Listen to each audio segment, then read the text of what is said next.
ضلع چارسدہ کے تمام یونین کونسلوں میں ہفتہ صفائی مہم کا باقاعدہ آغاز کر دیا گیا۔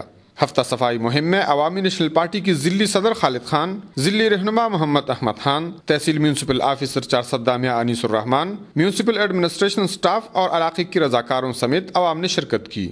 مہم کا باقاعدہ آغاز MC3 سے کر دیا گیا۔ محمد احمد خان نے میونسپل ایڈمنسٹریشن سٹاف کو تمام گلی کوچیوں کی صفائی اور نالیوں سے مکمل طور پر گندگی اٹھانے کی ہدایت کی۔